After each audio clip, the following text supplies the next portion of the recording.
The arrival.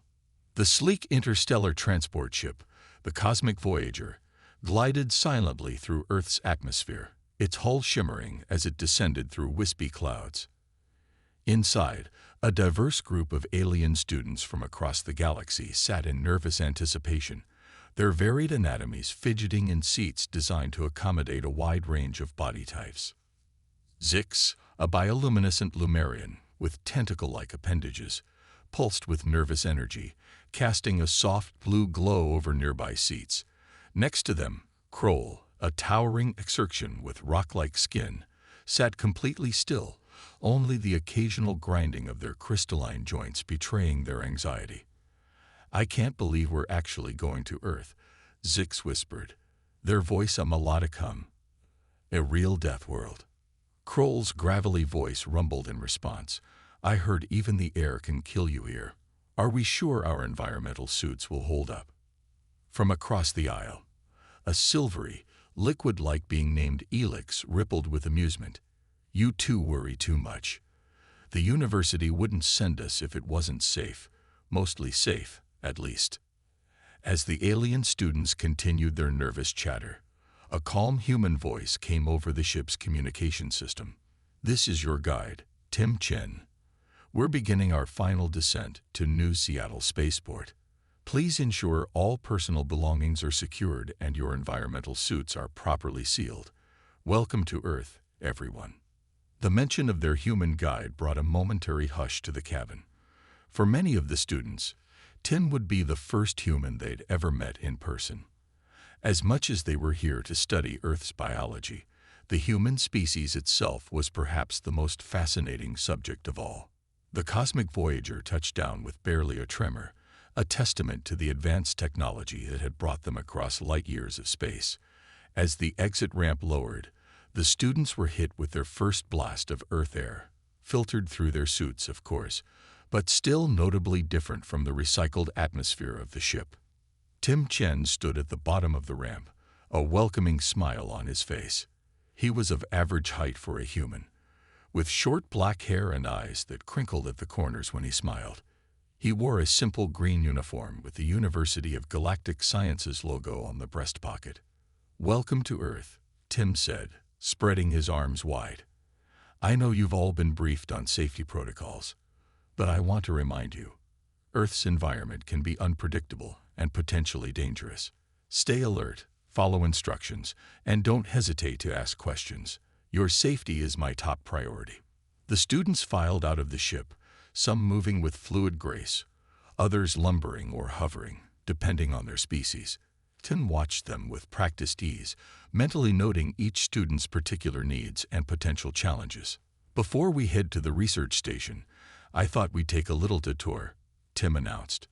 "There's a viewpoint nearby that I think will give you a good first impression of what Earth has to offer." He led the group away from the spaceport, past the shimmering force field that kept the landing area clear of Earth's wilder elements. As they walked, the alien students couldn't help but gawk at their surroundings. The sky was a brilliant blue, dotted with puffy white clouds, a far cry from the perpetual twilight of Zix's homeworld or the gaseous swirls of Elix's native planet. After a short walk, they crested a hill, and Tim gestured for them to stop. "Take a look," he said simply. Before them stretched a vast panorama of the Pacific Northwest. Towering evergreen trees blanketed rolling hills, their deep green broken occasionally by the silver ribbon of a river or the glassy surface of a lake. In the distance, snow-capped mountains rose majestically, their peaks seeming to pierce the very sky. By the cosmic core, Zix breathed, their tentacles waving in awe. "It's beautiful." Even Kroll, usually stoic, let out a low whistle of appreciation. "I've never seen so many different terrains in one place," they rumbled. Tim nodded, a hint of pride in his voice. "Earth is known for its biodiversity. In this view alone, you're seeing several distinct ecosystems. Each one is home to thousands of species, all adapted to survive in their particular niche." Elix, their liquid form rippling with excitement, asked, "But how do humans manage to survive in all these different environments?" Surely you can't be adapted to everything. Tim chuckled. That's a great question, Elix. The truth is, we're not naturally adapted to every environment on Earth, but we've learned to adapt, to use our intelligence and creativity to overcome challenges. That's part of what makes Earth a death world. It's constantly challenging us, forcing us to evolve and innovate. The group spent a few more minutes admiring the view before Tim led them back towards the research station. As they walked, he pointed out various plants and animals, explaining their roles in the ecosystem and the dangers they might pose. "See that plant with the 3 leaves?" Tim said, pointing to an innocuous-looking shrub. "That's poison ivy. Its oil can cause severe skin irritation in humans and some alien species.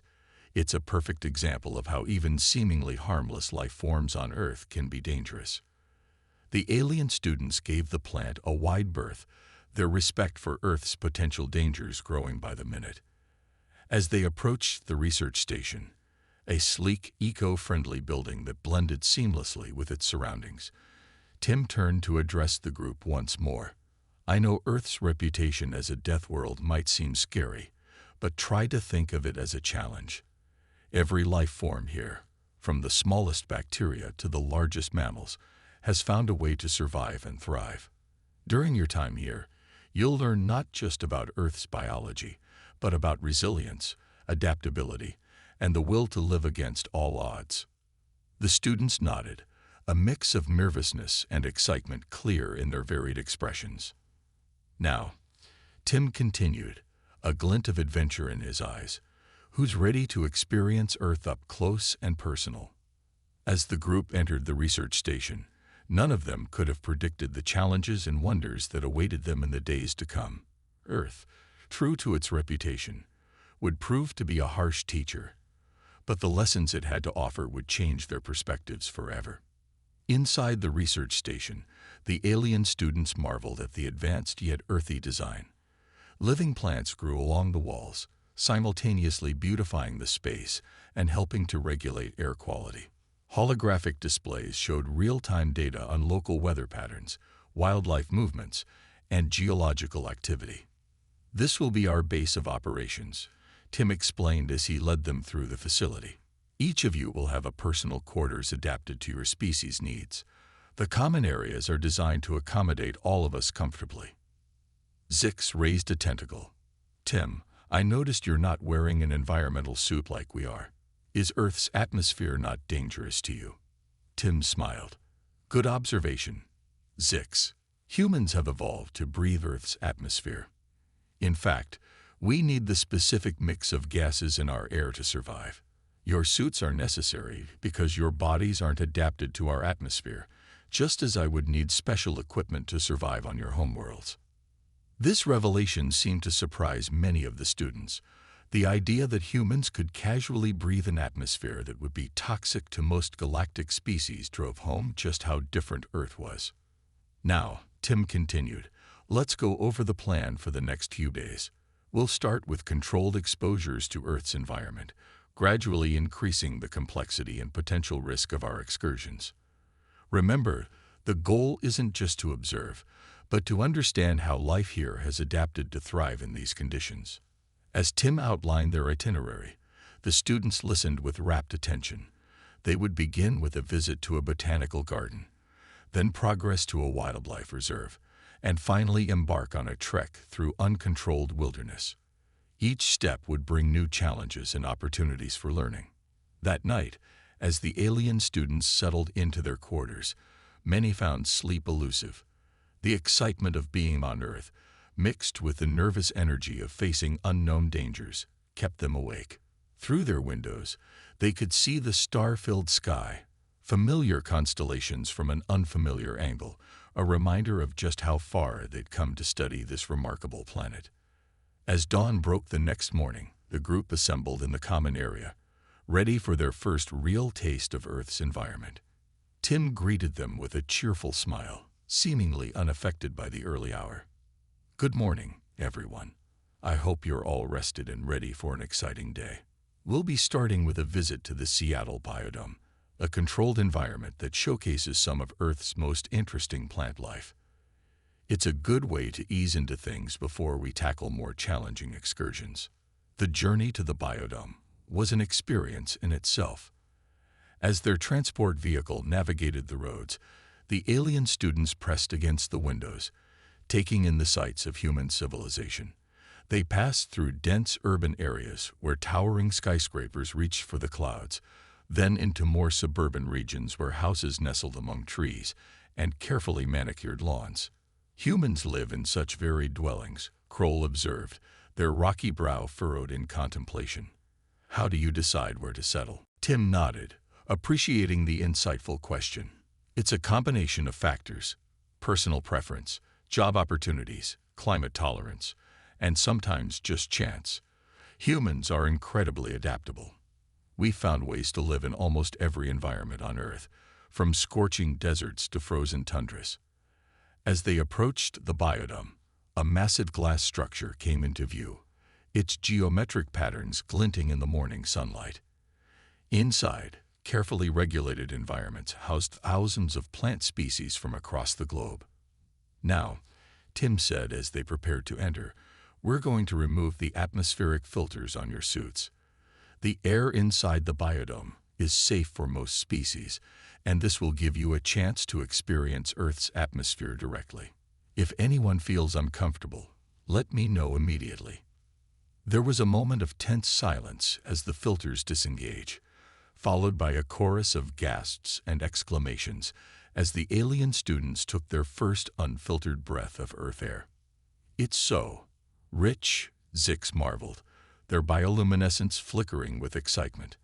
I can sense so many different compounds.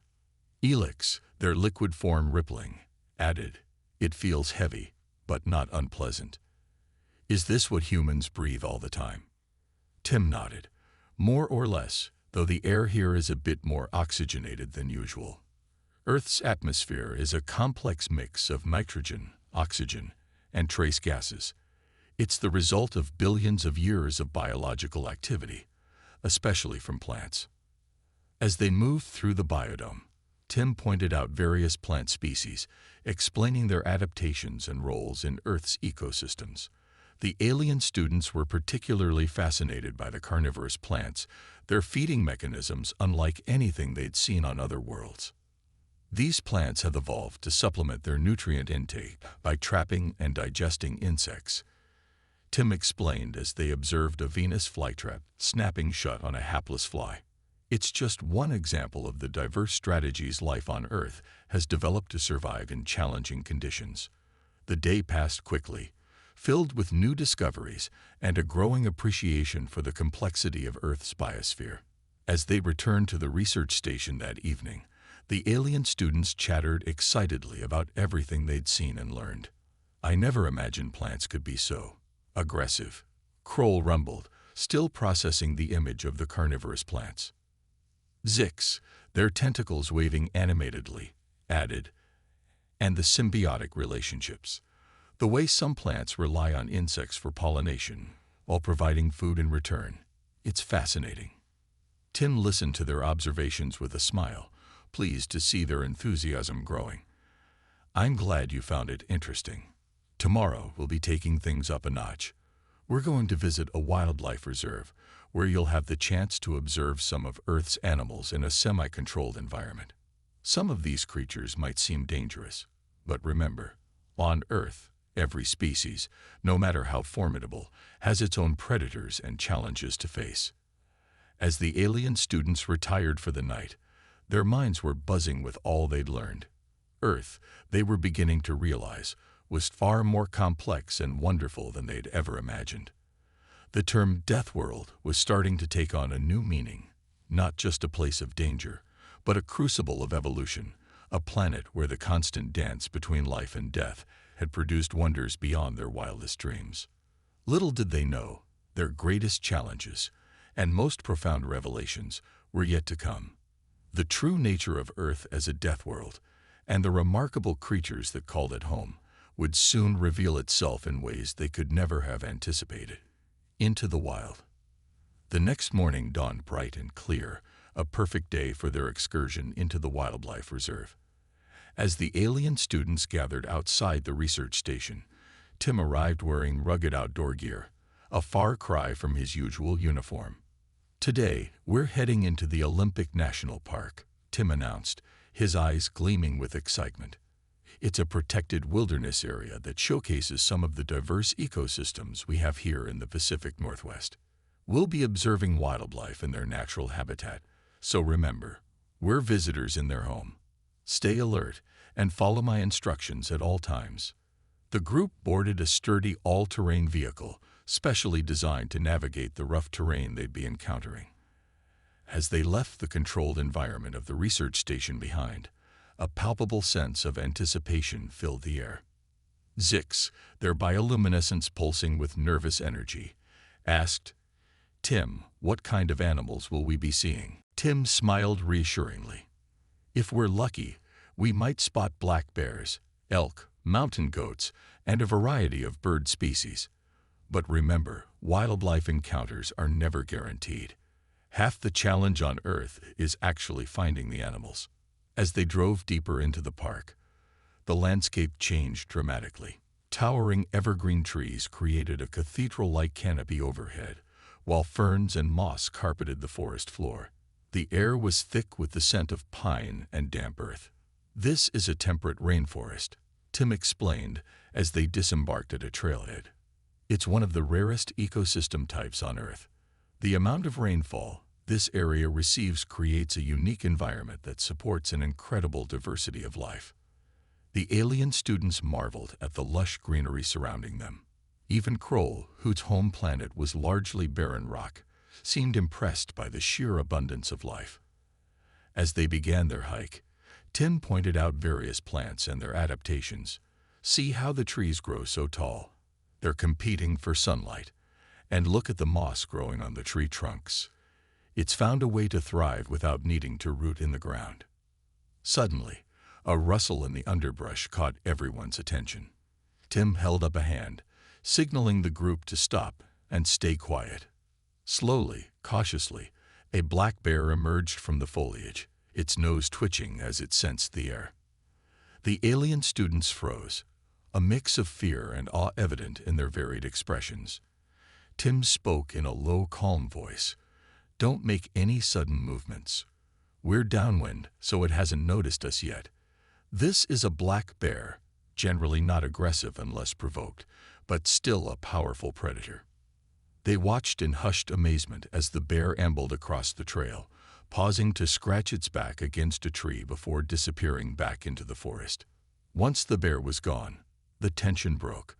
Elix, their liquid form rippling with excitement, exclaimed, "That was incredible.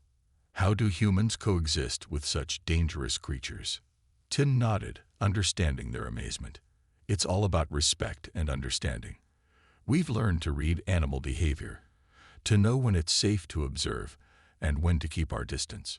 But you're right. Coexisting with potentially dangerous wildlife is one of the things that makes Earth challenging." As they continued their hike, the alien students began to grasp the complex web of life in the forest. Tim explained how each species, from the tiniest insect to the largest predator, played a crucial role in maintaining the ecosystem's balance. The group stopped for a rest near a bubbling stream. As they sat on moss-covered logs, Tim took the opportunity to discuss another aspect of Earth's challenging nature. "Water," he said, gesturing to the stream, "is essential for life on Earth, but it can also be incredibly dangerous. Fast-moving water can sweep away even the strongest swimmers, and many of our largest predators lurk in aquatic environments." Zix dipped a tentacle cautiously into the stream, their bioluminescence flickering at the sensation. "It's so cold," they exclaimed. Tim nodded. "Temperature is another challenge we face. Earth's climate can vary dramatically, not just from place to place, but from season to season. Humans have had to develop ways to survive in everything from scorching deserts to frozen tundras." As if on cue, the weather began to change. Dark clouds rolled in, obscuring the sun, and a cool wind whipped through the trees. The alien students looked around nervously as the forest grew darker. "Looks like we're in for some rain," Tim said, checking a small weather device on his wrist. "This is actually perfect. You'll get to experience one of Earth's weather phenomena firsthand. But we should find shelter soon. Storms here can become intense quickly." The group hurried along the trail, the wind growing stronger with each passing minute. Thunder rumbled in the distance, and flashes of lightning illuminated the darkening sky. "Over there," Tim pointed to a rocky overhang. "We can take shelter until the storm passes." They huddled under the overhang just as the rain began to fall. What started as a light drizzle quickly turned into a downpour. The alien students watched in awe as water cascaded from the sky, turning the forest floor into a network of tiny streams. "This is why we call it a rainforest," Tim shouted over the sound of the storm. "These sudden, intense rainfalls are common here. They're vital for the ecosystem, but they can also be dangerous. Flash floods, landslides, the very thing that gives life to this forest can also threaten it." As they waited out the storm, the group reflected on what they'd experienced so far. The beauty of Earth was undeniable, but so was its potential for danger. Every moment seemed to bring a new challenge, a new reminder of why this planet was classified as a death world. Kroll, their rocky form glistening with rainwater, rumbled thoughtfully. "I'm beginning to understand. It's not just the individual dangers, it's the constant change, the unpredictability. How do humans cope with never knowing what might happen next?" Tim smiled, a look of pride crossing his face. "That's a great observation, Kroll.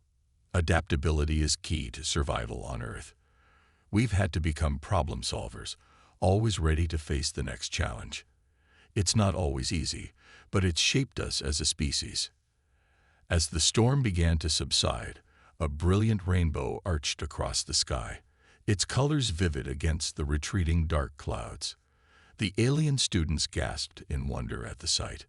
"Another gift from the rain," Tim explained, light refracting through water droplets in the air. "It's a reminder that even in the aftermath of something potentially dangerous, beauty can emerge." They emerged from their shelter, the forest around them transformed by the rain. Everything seemed more vibrant, more alive. The air was filled with the songs of birds and the buzzing of insects, all celebrating the fresh water and renewed energy of their environment. As they made their way back to the vehicle, the alien students chattered excitedly about everything they'd seen and experienced.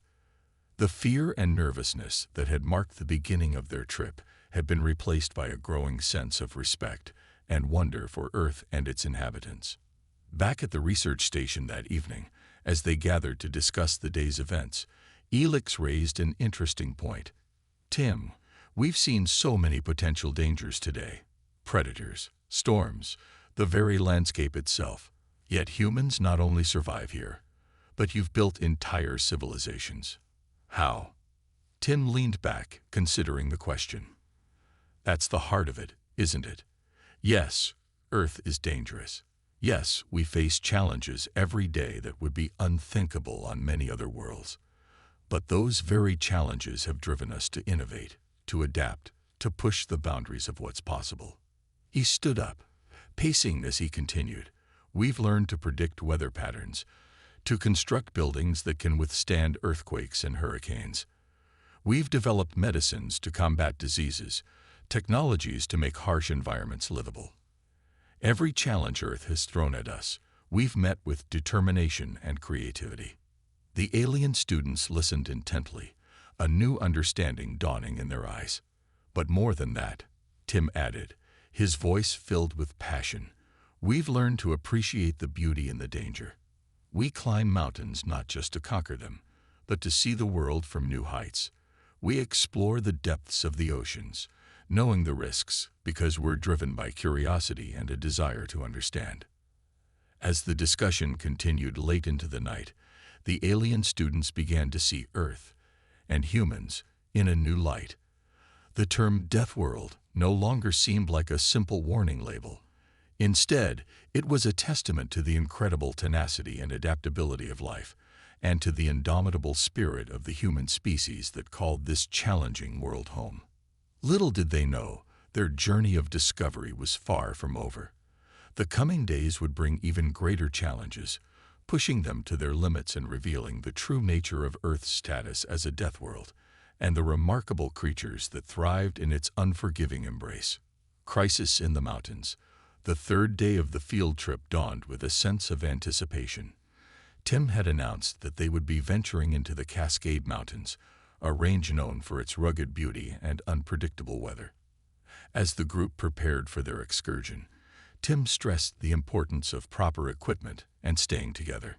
The mountains can be treacherous, he explained, helping Zix adjust their environmental suit for the colder temperatures they'd encounter. Weather can change in an instant, and the terrain itself poses numerous challenges.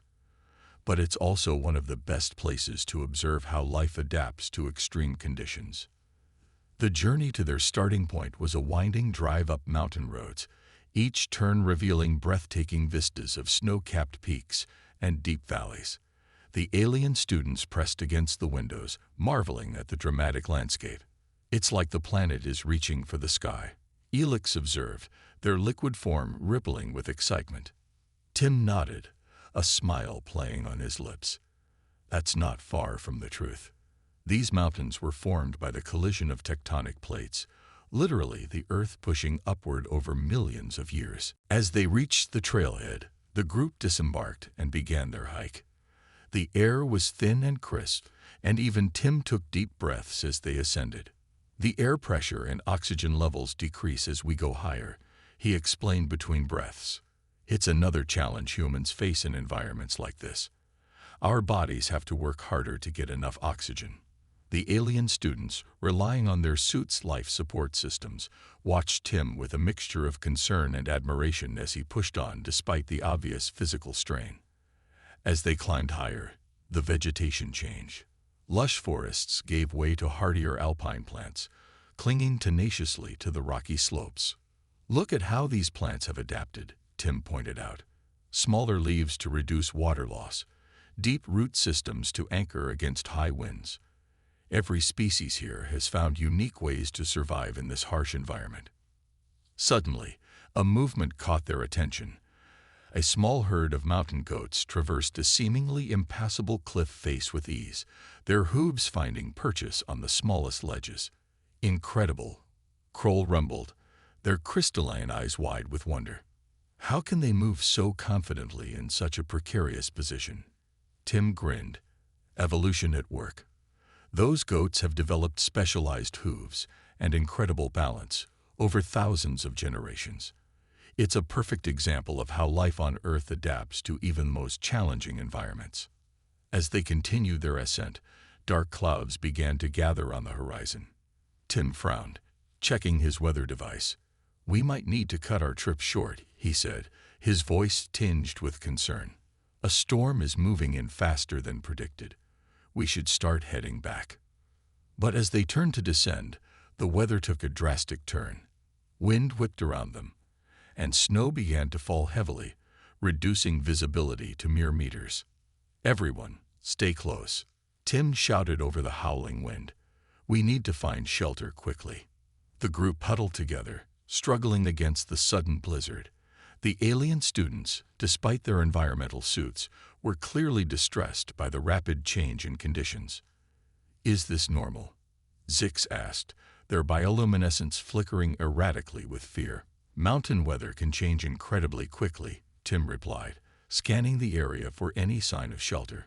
It's one of the things that makes Earth's mountains so dangerous. We need to. Wait, over there. Through the swirling snow, Tim had spotted a small cave entrance. He led the group towards it, helping them navigate the now treacherous terrain. Once inside the cave, they huddled together, catching their breath. Tim immediately began assessing their situation. Is everyone all right?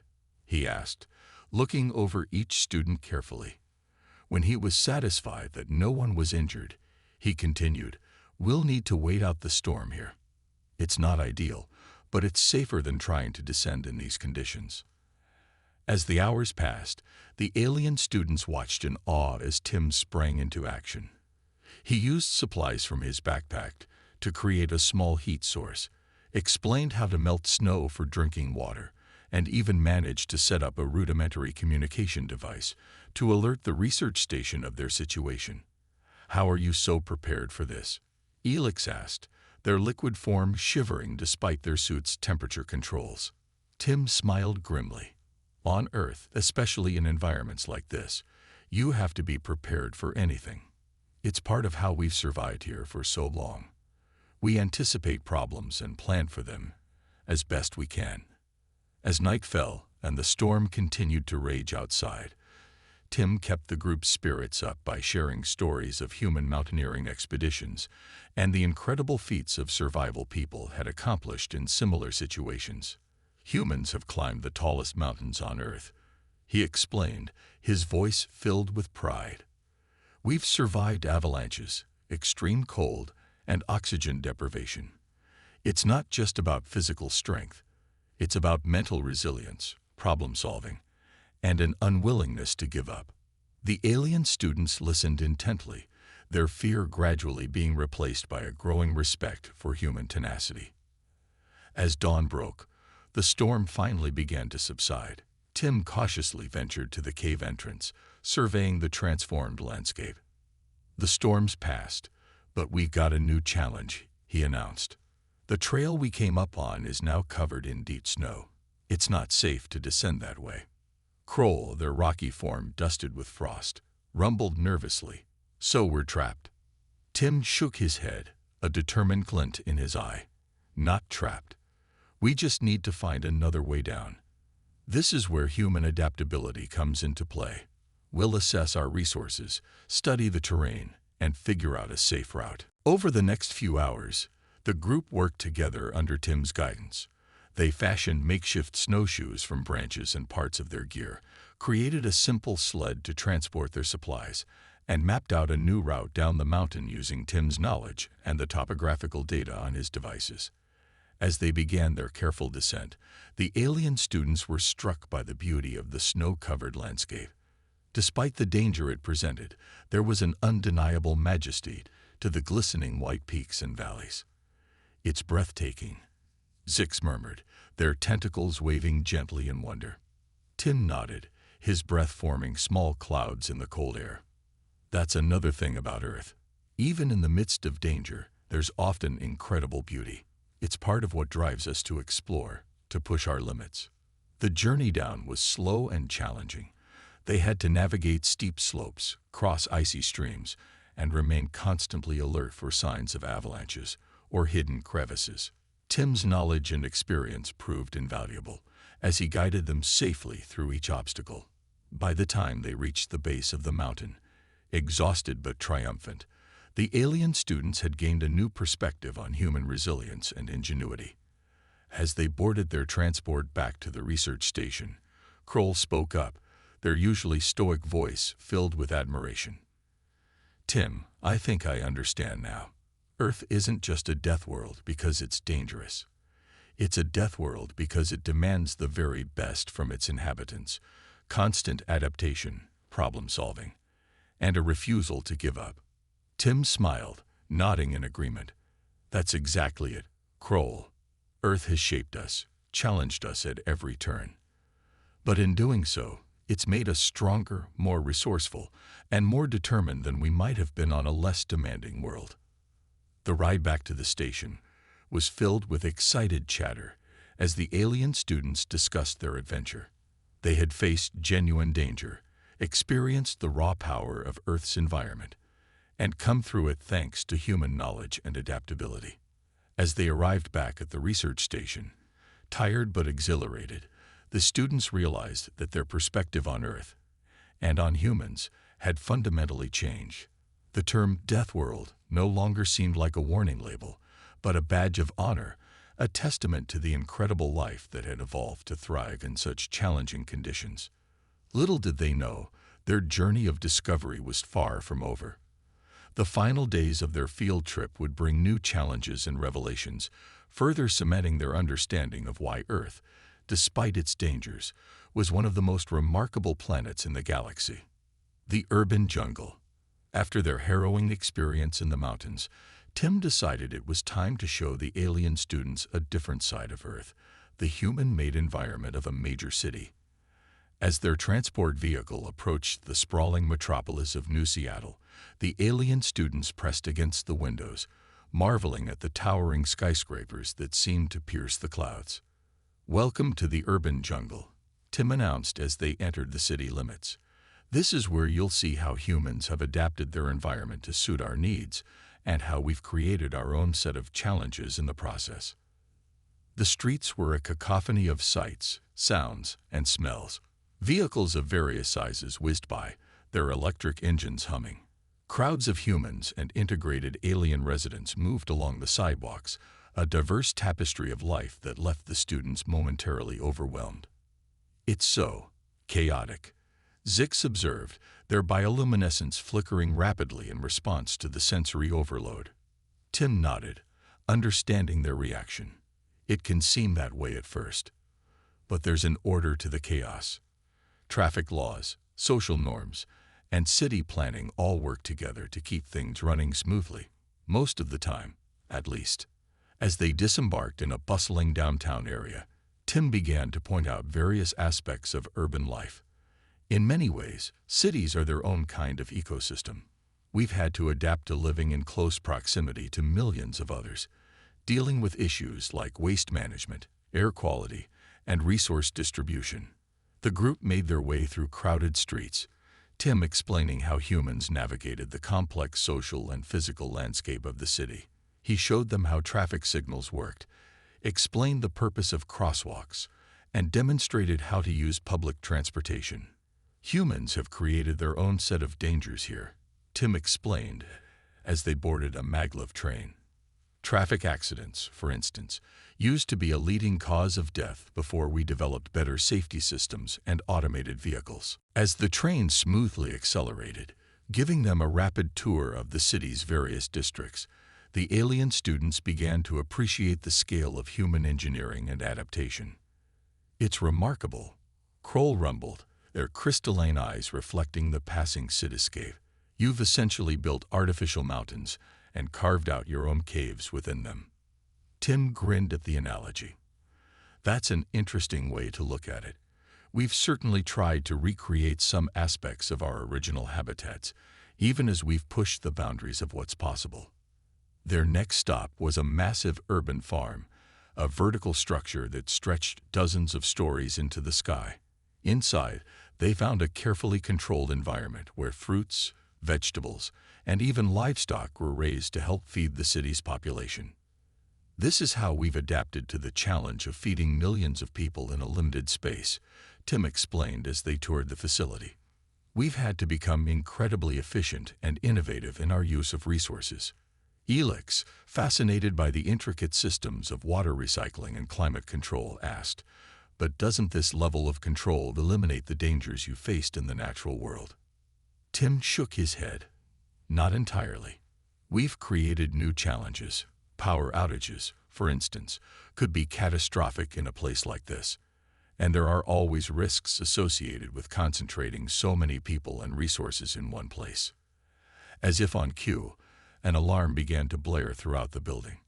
Red lights flashed, and a calm voice over the intercom instructed everyone to evacuate immediately. "What's happening?" Zix asked, their tentacles curling in anxiety. "Not sure," Tim replied, his voice tense but controlled. "But we need to move. Everyone, stay close and follow the evacuation signs." As they joined the stream of people heading for the exits, Tim explained how humans had developed protocols for various urban emergencies. "Whether it's a fire, a chemical spill, or a natural disaster, we've had to plan for every contingency in these densely populated areas." Once outside, they learned that a malfunction in one of the farm's chemical treatment systems had caused a potentially hazardous gas leak. Emergency responders were already on the scene, their vehicle sirens adding to the city's usual cacophony. "This is another aspect of urban life," Tim said as they watched the efficient response unfold. "We've had to develop specialized teams to handle the unique dangers of our cities." As the situation was brought under control and the all-clear was given, the alien students found themselves with a new appreciation for the complexities of human urban life. "It's like you've created your own form of evolution," Elix observed, "constantly adapting to new challenges, even ones of your own making." Tim nodded, pleased with their insight. "That's a great way to put it. Our cities are always changing, always presenting new challenges. We have to keep adapting, keep innovating, just to stay ahead." Their final stop for the day was a city park, a green oasis amidst the concrete and steel. As they sat on a bench, watching children play and adults relax on the grass, Tim took the opportunity to reflect on what they'd seen. "This park is a good symbol of our relationship with Earth," he said. "We've shaped our environment dramatically, but we still need that connection to nature. It's a constant balance between progress and preservation, between the world we've built and the world that built us." As the sun began to set, painting the city skyline in brilliant hues of orange and pink, the alien students found themselves with a new perspective on human adaptability.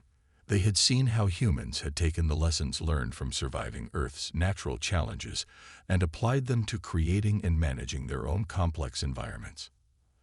"I think I understand now," Zix said softly, their bioluminescence pulsing gently in the fading light. "Earth isn't just a death world because of its natural dangers. It's a death world because it never stops challenging you, even when you try to control it." Tim smiled, nodding in agreement. "That's exactly right. Whether we're facing a storm in the mountains or a crisis in the city, we're always adapting, always pushing ourselves to overcome the next challenge. That's what living on a death world has taught us." As they made their way back to their transport, the alien students chattered excitedly about everything they'd seen and learned. They had experienced the natural wonders of Earth, and now the marvels of human innovation. Yet they realized their journey was not quite complete. There was still more to understand about what made Earth, and humans, truly unique in the galaxy. Little did they know, their final day on Earth would bring all these lessons together in a way they never expected, challenging them to put their newfound understanding to the test. A new perspective. On the final day of their field trip, Tim gathered the alien students in the research station's conference room. The atmosphere was charged with excitement and a touch of nostalgia as they all realized their extraordinary journey was coming to an end. "Today," Tim began, his eyes twinkling with enthusiasm, "we're going to do something a little different. Instead of me showing you more of Earth, I want you to show me what you've learned. We're going to simulate a crisis scenario, and I want you to approach it as if you were humans living on this death world." The alien students exchanged nervous but intrigued glances. Zix's bioluminescence flickered with anticipation, while Kroll's crystalline form seemed to sharpen with focus. Tim activated a holographic display in the center of the room. "Here's the scenario. A massive earthquake has struck a densely populated coastal city. Tsunamis are expected to hit within hours. The city's power grid is down, and there are reports of fires breaking out in several districts. Your task is to coordinate rescue and evacuation efforts. How would you approach this?" For a moment, silence fell over the room as the students absorbed the gravity of the situation.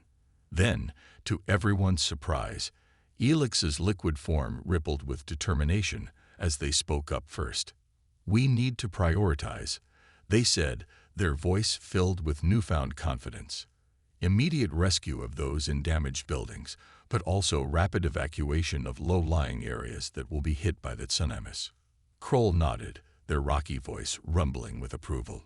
"Yes, and we should use the city's existing infrastructure where possible. Subway tunnels could serve as emergency shelters from both fires and waves." Zix's tentacles waved excitedly as they added, "We could repurpose the city's public transport systems for evacuation. And we should establish emergency communication systems using whatever technology is still functional, maybe even old-fashioned radio if necessary." Tim watched with pride as the students worked together, applying the lessons they'd learned about human adaptability and problem-solving. They discussed how to handle resource distribution, medical emergencies, and even long-term recovery plans. As the simulation progressed, Tim threw in additional challenges. aftershocks, a shortage of clean water, the threat of disease outbreak.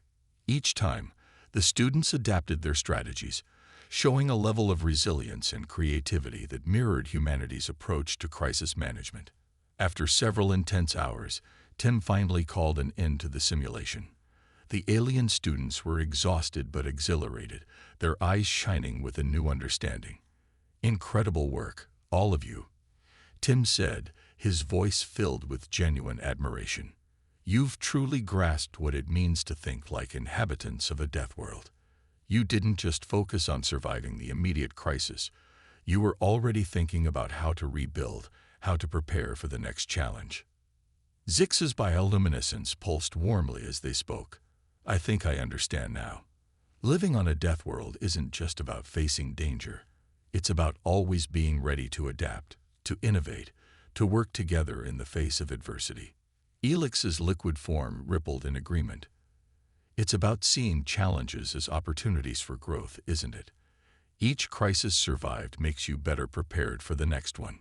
Kroll, usually so stoic, surprised everyone with a rumbling chuckle.